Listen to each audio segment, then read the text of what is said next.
السلام علیکم ورحمۃ اللہ وبرکاتہ۔ بسم اللہ الرحمن الرحیم۔ جیسے ہی رات ہوتی ہماری پڑوسن کے گھر سے رونے کی آوازیں آتی۔ مجھے سمجھ میں نہیں آتا تھا رات کے آدھے پہر ان کو کیا ہو جاتا ہے اور یہ کیوں رونے لگ جاتے ہیں۔ کبھی ان کے بچے رو رہے ہوتے تو کبھی وہ عورت خود رو رہی ہوتی، کبھی اس کا شوہر رو رہا ہوتا۔ یہ دن بھر آوازیں نہیں آتی تھیں، مگر جیسے ہی رات ہوتی ابھی میری آنکھ لگتی تھی کہ ان کے گھر سے رونے کی آوازیں سن کر میری آنکھ کھل جاتی تھی۔ میری نیند کچی تھی۔ کئی بار میں نے شوہر سے پوچھا کہ آپ ان کی خبر لیں، آخر یہ رات کو کیوں روتے ہیں۔ شوہر نے کہا ہو سکتا ہے ان کے بیچ کوئی جھگڑا ہو رہا ہو یا آپس میں کوئی بات ہو، ہم کسی کے گھریلو معاملے میں نہیں پڑ سکتے۔ ایک رات میں تہجد پڑھنے سے ہند میں آئی تو پڑوسن کے گھر سے شاید کوئی دعا کر رہا تھا جس کی آواز بآسانی میں سن سکتی تھی۔ جب وہ آواز سنی تو پیروں تلے سے زمین نکل گئی، کیونکہ وہ لوگ تو رات کے 9 بج رہے تھے جب میرے شوہر صغیر احمد ابھی تک گھر میں داخل نہیں ہوئے تھے۔ میں نے ان کو کال کی تو پتہ چلا کہ ابھی ان کو 2 گھنٹے اور لگ جائیں گے۔ ان کی خیریت معلوم کرنے کے بعد میں نے آرام سے وضو کر کے جائے نماز اٹھائی اور چھت پر آ گئی تھی تاکہ سکون سے عشاء کی نماز ادا کر سکوں۔ تہجد ہو چاہے عشاء کی نماز میں اکثر چھت پر ہی پڑھا کرتی تھی، کیونکہ یہ گرمیوں کے اولین دن تھے۔ اوپر جب ہلکی ہلکی ٹھنڈی ٹھنڈی ہوا چلتی تو دل عجیب سے سرور میں آ جاتا اور عبادت کا مزہ دوبالا ہو جاتا تھا۔ تہجد تو اکثر میں صحن میں ہی آج کل ادا کرنے لگی تھی، کیونکہ گھٹنوں کے مسئلوں کی وجہ سے بار بار اوپر چڑھنا تھوڑا اب میرے لیے مشکل ہونے لگا تھا۔ میں 40 کی پٹی میں داخل ہو چکی تھی۔ میں نے وضو کیا، جائے نماز اٹھائی، دھیرے دھیرے سیڑھیاں چڑھنے لگی، کیونکہ اب وہ عمر نہیں رہی تھی کہ میں جلدی جلدی 2 منٹ میں یہ ساری سیڑھیاں چڑھ کر چھت پر پہنچ جاؤں۔ آہستہ آہستہ بڑھاپا مجھے گھیرنے لگا تھا اور میں اسی میں ہی خوش تھی۔ جتنے بھی یہاں لوگ ہیں سب نے بچپن سے جوانی اور پھر جوانی سے بڑھاپے تک کا سفر کرنا ہے۔ میرے لیے یہ کوئی نئی بات نہیں تھی، لیکن میری عبادت میں فرق آتا جا رہا تھا۔ میں جو چھت پر بیٹھ کر ہوش و حواس سے بیگانہ ہو کر اللہ تعالیٰ کی یاد میں مشغول رہتی تھی، اب مجھے صحن میں بیٹھنا پڑتا تھا۔ بچے شور کرتے اور بار بار اپنی طرف متوجہ کرنے کی کوشش کرتے تو میری عبادت میں خلل پڑتا تھا۔ اب بھی میری کوشش ہوتی تھی کہ جیسے ہی مجھے وقت ملے اور ہمت ملے میں چھت پر پہنچ جاؤں اور سکون سے اللہ کا ذکر کرتی رہوں۔ آج تینوں بچے سو چکے تھے اور گھٹنے کا درد بھی معمول سے ہٹ کر تھوڑا کم ہو چکا تھا۔ اتنا تھا کہ میں آسانی سے سیڑھیاں چڑھ کر چھت پر جا سکتی تھی۔ میں نے اللہ کا نام لیا اور پھر آہستہ آہستہ سیڑھیاں چڑھتے ہوئے چھت پر جا پہنچی۔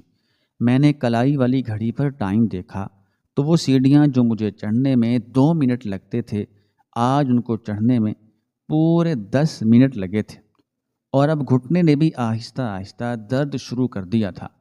میں نے کسی بھی چیز کی پرواہ نہ کرتے ہوئے جائے نماز چھت پر بچھائی اور پھر ابھی نیت کرنے ہی لگی تھی جب مجھے پڑوسیوں کے گھر سے رونے کی آوازیں آنے لگیں۔ شاید کوئی عورت تھی جو بولنے کے ساتھ ساتھ رونے کا شغل بھی فرما رہی تھی۔ پہلے میں نے نظر انداز کیا۔ جب میں نے 4 سنتیں پڑھ لیں تو پھر مجھے احساس ہوا کہ ابھی بھی اس آواز میں مسلسل اضافہ ہو رہا ہے۔ مجھے ایک بار چھت سے وہاں دیکھنا چاہیے، لیکن میں نماز بیچ میں چھوڑ کر وہاں نہیں جانا چاہتی تھی۔ تبھی مجھے خیال آیا کہ حقوق اللہ سے زیادہ حقوق العباد کی اہمیت ہے۔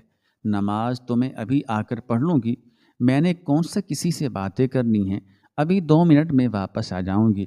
یہ دیکھ کر کہ ساتھ والے گھر میں آخر ہو کیا رہا ہے، سب سے پہلا خیال میرے ذہن میں کسی کی فوتگی کا آیا تھا، لیکن میں نے فوراً جھٹکتے ہوئے جلدی سے چھت سے دوسرے گھر میں جھانکنا شروع کر دیا۔ وہاں تو کوئی بھی نظر نہیں آ رہا تھا۔ شاید رونے والی عورت کمرے میں موجود تھی اور وہ کمرہ خالی تھا، اس وجہ سے ہی اس کا شور گونج رہا تھا۔ میں نے پوچھا وہاں کوئی ہے کیا؟ لیکن کسی کا بھی جواب نہ پا کر میں مایوس ہو کر دوبارہ جائے نماز پر آ کھڑی ہوئی اور پھر نماز پڑھنے لگی۔ مجھے نماز پڑھتے پڑھتے 20 منٹ لگ چکے تھے جب وہ آوازیں مسلسل تیز ہوتی جا رہی تھیں۔ کبھی بچوں کے رونے کی آوازیں آتی اور کبھی وہ عورت خود رو رہی ہوتی۔ ایک دو بار تو تھپڑ مارنے کی بھی آواز آئی تھی۔ مجھے بہت عجیب لگا، ایسا محسوس ہوا جیسے اس عورت کے شوہر نے اسے خوب مارا ہے اور بچے ماں باپ کو اس حالت میں دیکھ کر رو رہی ہیں۔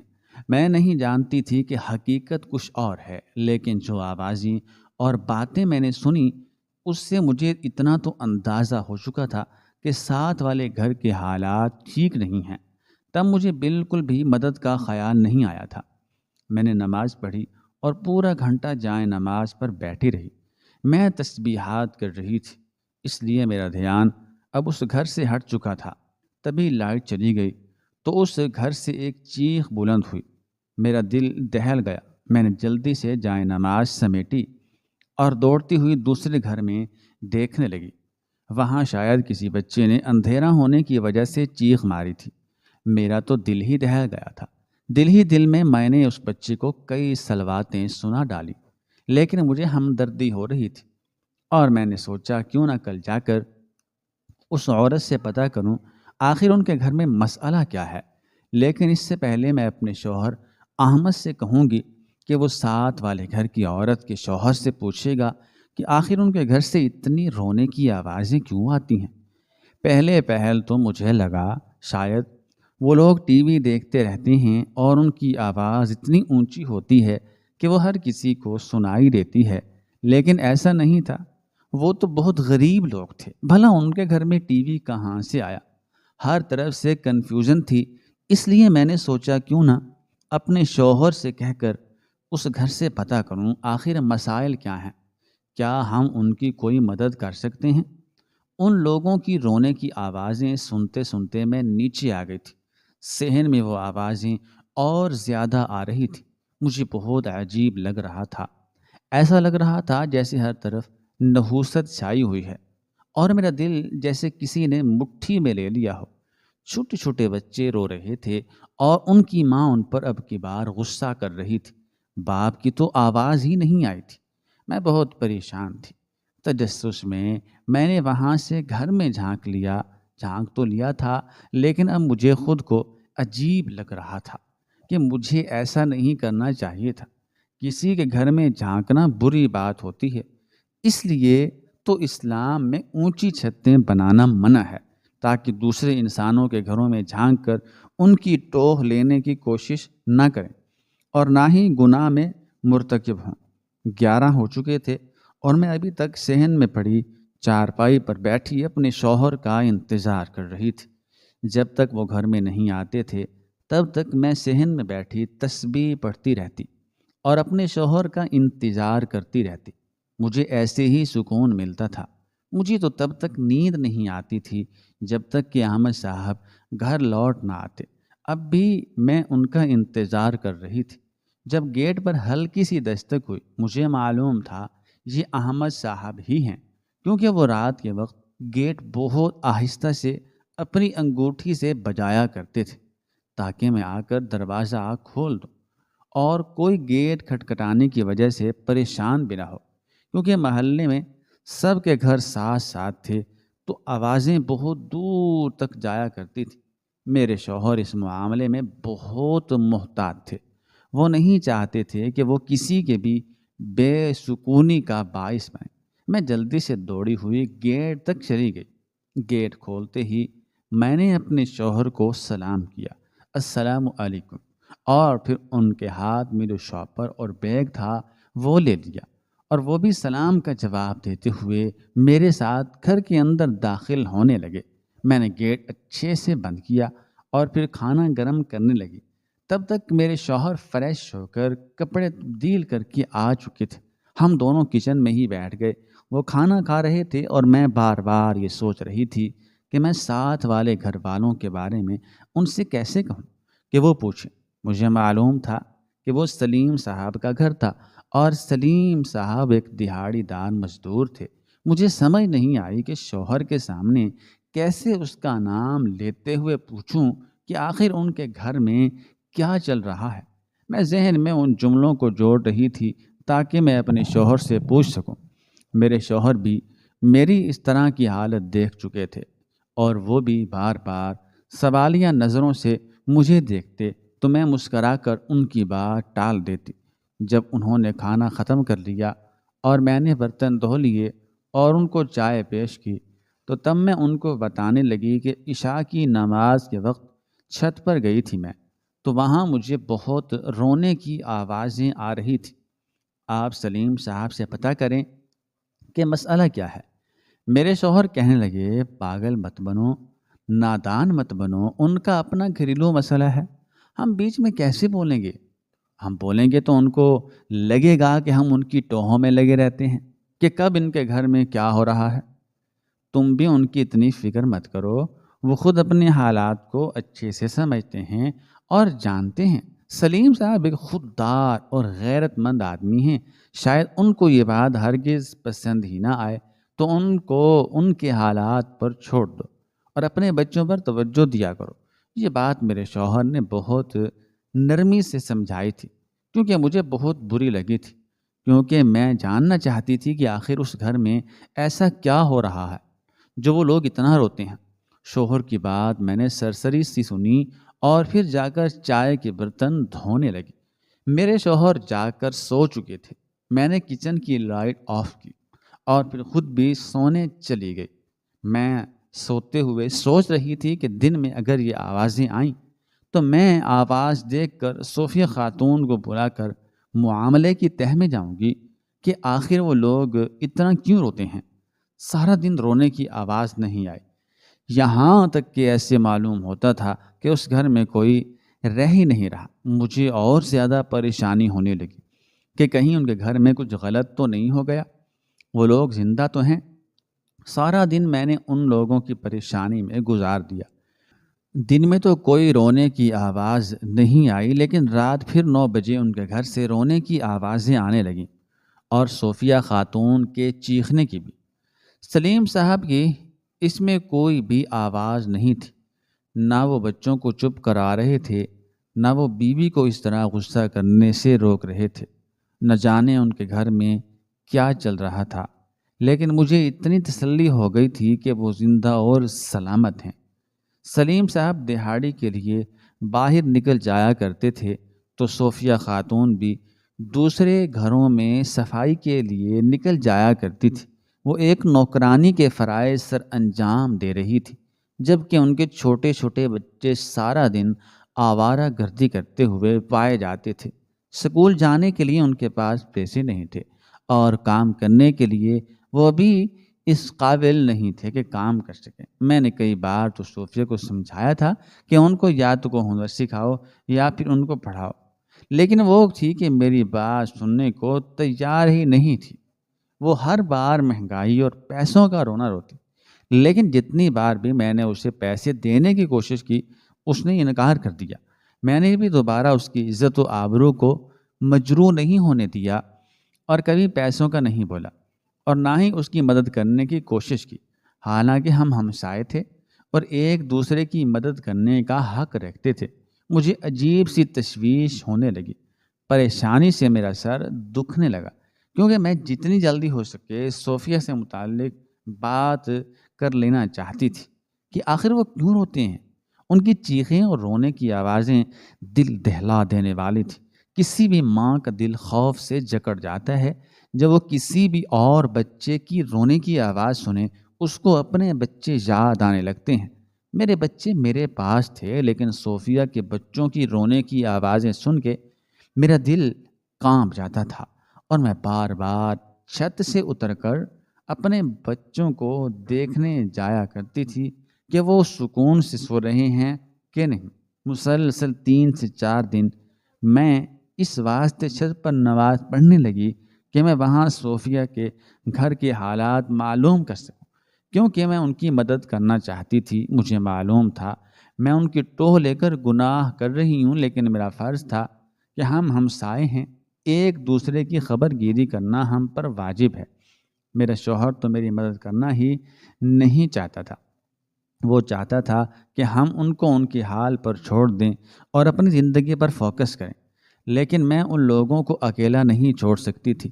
خاص طور پر صوفیہ کے حالات جاننے کے بعد مجھے تو اس سے اور زیادہ ہمدردی ہونے لگی تھی، لیکن میں تب تک اس کے لیے کچھ نہیں کر سکتی تھی جب تک وہ براہ راست مجھے سارے حالات گوش گزار نہ کر دے۔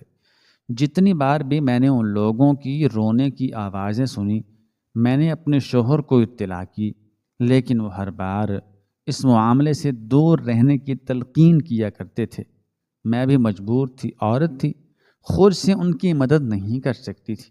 شوہر کا تعاون تو لازمی تھا ہی، لیکن میں کیا کرتی جب وہ عورت خود مجھ سے مدد لینا نہیں چاہتی تھی۔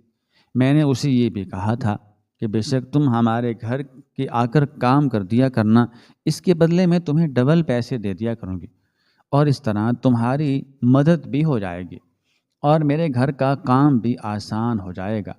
لیکن وہ کہنے لگی کہ اس کو بہت سارے بنگلوں میں جانا ہوتا ہے، یہاں کے لیے اس کے پاس وقت نہیں بچتا، یہاں تک کہ اس کا اپنا گھر صاف کرنے کے لیے بھی اس کے پاس وقت نہیں ہے۔ مجھے سمجھ نہیں آتی تھی کہ آخر وہ دونوں میاں بیوی جو اتنا کماتے ہیں تو جاتا کہاں ہے کہ وہ لوگ ابھی تک فاقے کر رہے ہیں۔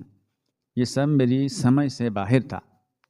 میں معلوم تو کرنا چاہتی تھی، لیکن کچھ بھی پتہ نہیں چل رہا تھا۔ 6 دن بعد جب میں تہجد کے لیے اٹھی تو میں نے چھت پر جانے کی بجائے صحن میں ہی تہجد ادا کرنے کے بارے میں سوچا۔ میں نے جائے نماز اٹھائی، وضو کیا اور پھر دیوار کے ساتھ جائے نماز رکھ کر نیچے ہی نماز پڑھنے لگی۔ میں نے تہجد پڑھی، دعائیں مانگی، ابھی تسبیحات کر رہی تھی جب مجھے رو کر دعائیں مانگتی ہوئی ایک عورت کی آوازیں سنائی دینے لگیں۔ وہ یقیناً صوفیہ ہی تھی۔ یا اللہ، مجھے معاف کر دے، اور میں نے جتنے بھی گناہ جو جانے انجانے میں کیے ہیں ان سب کو تو معاف کر دے۔ آپ جانتے ہیں کہ ہم انسان خطا کے پتلے ہیں، نہ جانے ایسی کون سی غلطی میں نے کی ہے جس کی سزا مجھے یوں مل رہی ہے کہ پچھلے 4 دنوں سے میرے بچے بھوکے ہی ہیں اور بلک بلک کر کھانا مانگ رہے ہیں۔ میرے پاس اتنے پیسے نہیں ہیں کہ میں ان کے لیے کھانا خرید کر لا سکوں۔ ہم دونوں میاں بیوی اپنی طرف سے پوری کوشش کرتے ہیں، لیکن پھر بھی ہم کچھ کر نہیں پا رہے۔ یا اللہ، میرے بیٹے کو صحت عطا کر دے تاکہ ہم سب خوشحالی میں ہو جائیں۔ میں آپ سے زیادہ کی چاہ نہیں کر رہی، بس جتنا آپ دے رہی ہیں اتنا ہی ہمارے لیے کافی ہے، لیکن میرے بیٹے کو صحت والی اچھی زندگی عطا کر دے۔ وہ بیمار ہے اور ہم لوگ لاچار ہیں، مجبور ہیں، اور اس کا علاج کرانے کے قابل ہم نہیں ہیں۔ جتنا پیسہ بھی آتا ہے وہ ہم اس کے علاج میں لگا دیتے ہیں۔ میرے مالک، ہماری غیب سے مدد فرما اور ہمارا سر کسی بھی انسان کے سامنے جھکنے مت دینا۔ بے شک تو غفور رحیم ہے، اپنے بندے سے 70 ماؤں سے بھی بڑھ کر پیار کرتے ہے۔ تو میری دعا سن لے، ہمارے حالات بہتر سے بہترین کر دے۔ یہ کہہ کر روتے ہوئے وہ اور بھی کئی دعائیں مانگ رہی تھی، لیکن میری سوئی تو اس کے بیٹے کی بیماری پر ہی اٹک گئی تھی، اور میں سوچ رہی تھی کہ آخر اس کے بیٹے کو کون سی بیماری ہے جس کی وجہ سے وہ یوں رو رو کر خدا سے اس کی صحت کی التجا کر رہی ہے۔ اس کے 3 بیٹے تھے، اب مجھے یہ نہیں معلوم تھا کہ اس کے کون سے نمبر والے بیٹے کو بیماری تھی، اور سیرا پاسا اس کے علاج پر لگ رہا تھا، یہاں تک کہ باقی بچے بھوک سے فاقے کر رہے تھے۔ اس کی باتیں میں نے جیسے سنی، میں جلدی سے اٹھی اور احمد صاحب کے سر پر جا پہنچی۔ وہ بھی ابھی اٹھے تھے اور تہجد کے وضو کے لیے جا رہے تھے جب میں نے انہیں روکا اور کچن میں آ کر کھڑا کر دیا۔ وہ حیرت سے مجھے اس طرح رازداری سے کمرے سے لے کر آنا اور پھر کچن میں آتا دیکھتے رہے۔ حیرت سے پوچھنے لگے، بیگم سب خیریت تو ہے نا؟ کیا کوئی مسئلہ ہے؟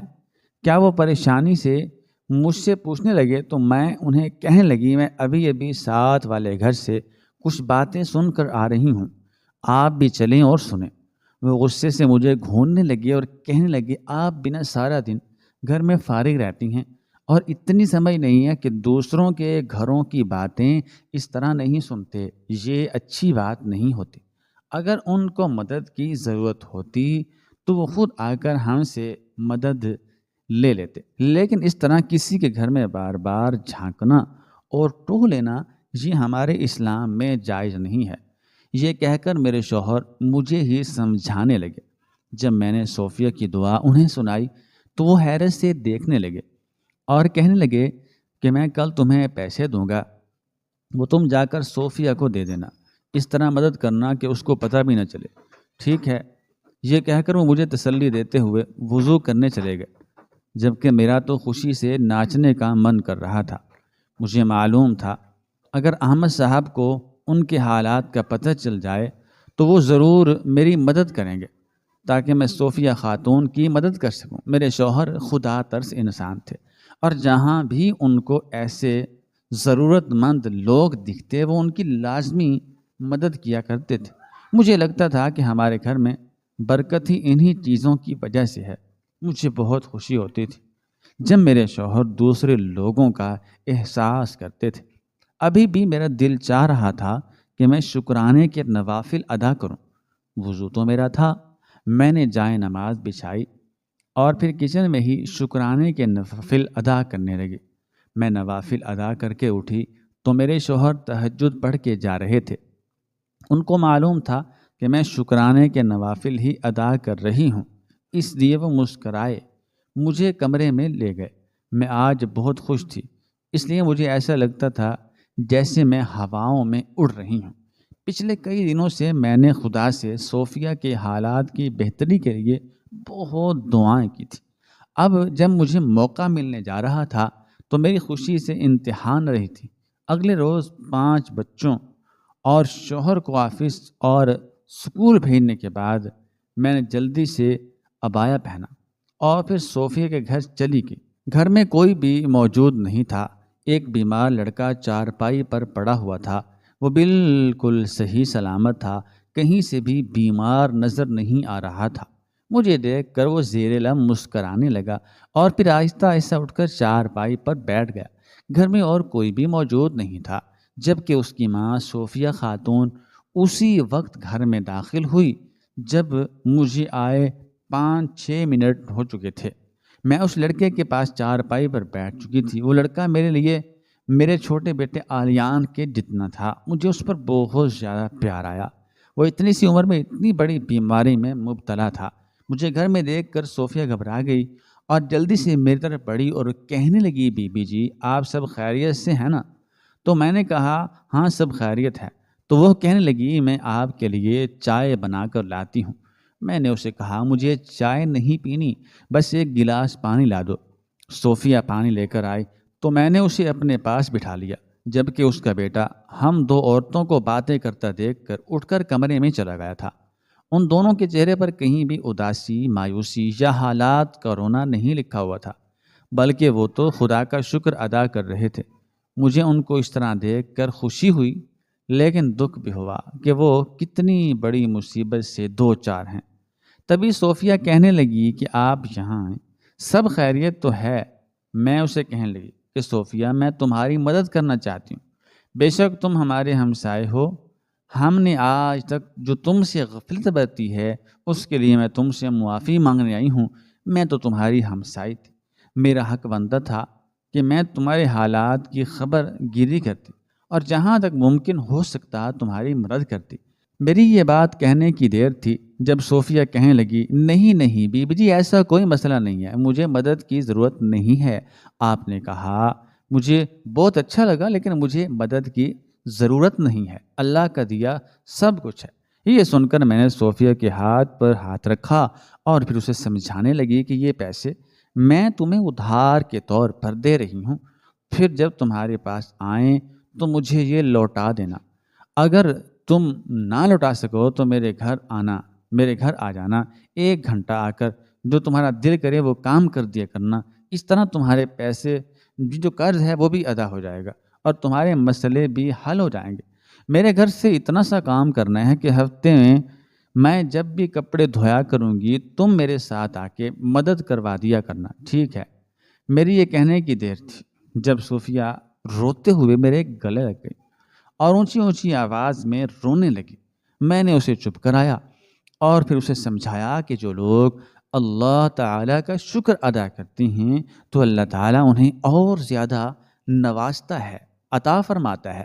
تم فکر مت کرو، دیکھنا سارے حالات بالکل ٹھیک ہو جائیں گے اور پھر تم خدا کا شکر کرتے ہوئے پائی جاؤ گی۔ فکر مت کرو، میں تمہارے ساتھ ہوں اور مجھ سے پہلے تو اللہ تعالیٰ تمہارے ساتھ ہے۔ تم اس رب کا شکر ادا کرو جس نے تمہارے لیے وسیلہ بنا دیا ہے۔ وہ کہنے لگی میری شادی کم عمری میں ہو گئی تھی، 8 بچوں کا ساتھ ہے، شوہر اور میں خوب محنت کرتے ہیں، لیکن سارا پیسہ بیٹے کی بیماری پر خرچ ہو جاتا ہے۔ میں ناشکری نہیں کر رہی، میں تو خدا کا شکر ادا کرنے والی ہوں، لیکن کبھی کبھی دل سے آہ نکلتی ہے جب امیروں کے گھروں کو دیکھتی ہوں۔ ان کے گھر اتنا زیادہ پکتا ہے، وہ یہ نہیں کرتے کہ ہم اپنے ملازمین کو دے دیں، وہ کھانا پھینک دیتے ہیں۔ دل میں ایک آہ سے نکلتی ہے کہ کاش ہمیں بھی یہ مقام مل جائے اور ہم ہر کسی کی مدد کریں۔ لوگوں کے پاس اتنا پیسہ ہے لیکن وہ کسی کی بھی مدد کا نہیں سوچتے۔ آخر لوگ اتنے خودغرض کیوں ہیں باجی؟ یہ کہہ کر وہ اپنے آنسو صاف کرنے لگی۔ میں نے اسے خوب تسلیاں دیں اور پھر وہاں سے اٹھ کر جانے لگی۔ یہاں سے اٹھ کر میں چھت پر گئی تھی کیونکہ میری بہن کا فون آ رہا تھا اور نیچے سگنل نہیں تھے۔ میں نے چھت کے اوپر سے دیکھا تو نیچے صوفیہ جائے نماز بچھائے خدا کا شکر ادا کرتے نہیں تھکتی تھی۔ وہ خوددار عورت تھی، کسی کے سامنے ہاتھ پھیلانا نہیں جانتی، لیکن آج اس کی مدد کر کے مجھے جو سکون ملا تھا وہ ناقابل بیان تھا۔ میں نے اپنی بہن سے اس بات کا ذکر کیا تو وہ کہنے لگی کہ مجھے ایک ایسی لڑکی کی ضرورت ہے جو سارا دن میرے ساتھ رہے اور اس کے چھوٹے موٹے کام کر دیا کرے۔ یہاں وہ محفوظ رہے گی کیونکہ میرے چھوٹے چھوٹے بچے ہیں، اس کی عزت کو بھی کوئی خطرہ نہیں ہوگا، اور میرے شوہر تو ہوتے ہی غیر ملک ہیں۔ اگر تم کسی بچی کا انتظام کرا دو تو میں اس کو ماہانہ 30,000 دیا کروں گی۔ مجھے یہ بات بہت پسند آئی تو میں فوراً سے پہلے دوبارہ صوفیہ کے گھر گئی اور اس کی بڑی لڑکی کے بارے میں بات کی کہ اس کی بڑی بیٹی 15 سال کی تھی اور ہر کام کرنا جانتی تھی۔ وہ خود بھی صوفیہ کے ساتھ دوسرے گھروں میں جا کر کام کرواتی تھی۔